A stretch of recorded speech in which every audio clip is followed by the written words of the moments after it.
Ethan Cruz had never expected to see her again, not like this. Not standing in the rain outside his crumbling apartment building, dressed in a soaked designer suit that probably cost more than his entire year's rent, her trembling hands clutching a folder as if it could hold her broken world together. She looked nothing like the powerful CEO the magazines called the Iron Rose. Tonight, she looked human, desperate, and when she finally spoke, her voice cracked with something between pride and pain.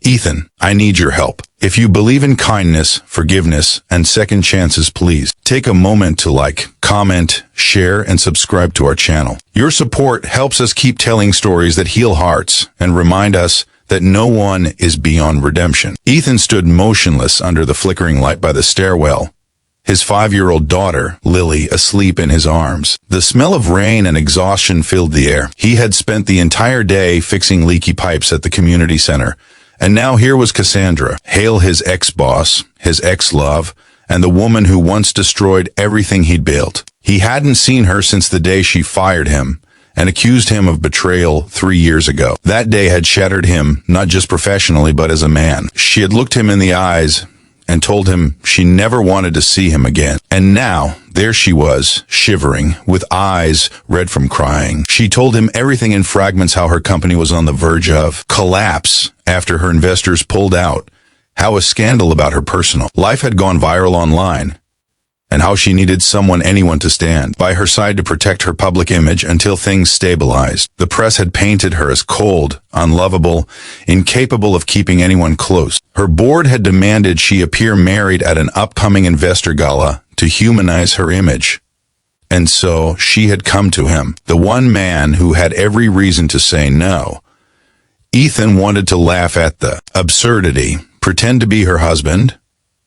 After everything she'd done, it was almost poetic. He should have shut the door right there and gone back to his daughter. But when she looked at Lily, her tired eyes softening for the briefest second, something shifted. There was still a flicker of the woman he once loved buried beneath all the pain and pride. He agreed, but with one condition. You want me to play your husband, Cassandra? He said quietly, his voice low but steady. Fine, but if I do this, you spend 1 week living here with us. No mansions, no chauffeurs, no staff, just real life. Her lips parted in disbelief. Here? In this place? Exactly, he said. You said you wanted a husband. Then you need to know what being one really means. For a long moment, she said nothing. The rain drummed softly on the tin roof above them. Then she nodded. 1 week. The next morning, Cassandra Hale woke up to the sound of laughter. Lily was sitting cross-legged on the floor, drawing with crayons while Ethan flipped pancakes in the small kitchen. The apartment smelled of butter and warmth, a scent Cassandra hadn't felt in years. She had grown used to silence, to mornings spent reading financial reports, to breakfasts eaten alone at a marble counter. But this was different. It was chaos, it was imperfect, but it was alive. She tried to help, but every time she reached for something, Ethan or Lily had already done it. When she offered to wash the dishes, Lily giggled. Daddy says guests don't wash dishes. Cassandra smiled faintly. Then I'll have to earn my stay, won't I? Over the next few days, something inside her began to thaw. She went grocery shopping for the first time in years. Learned how to cook simple meals, helped Lily with her drawing, and even laughed a real laugh when Ethan accidentally burned the toast. Every evening, they'd sit on the small balcony, watching the city lights fade into the night. It felt strangely natural, like a rhythm she'd forgotten existed.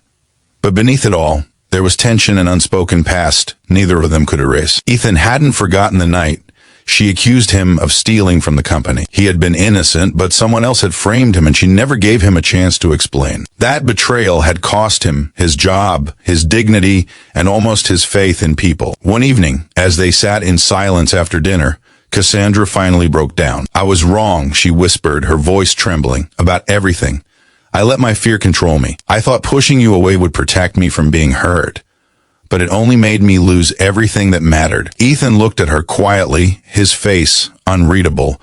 People make mistakes, he said softly, but it's what they do after that counts. The week passed faster than either expected. Cassandra had never felt so grounded, so seen. She wasn't the CEO in those moments. She was just a woman rediscovering what it meant to care. But the world outside their tiny apartment didn't stop turning.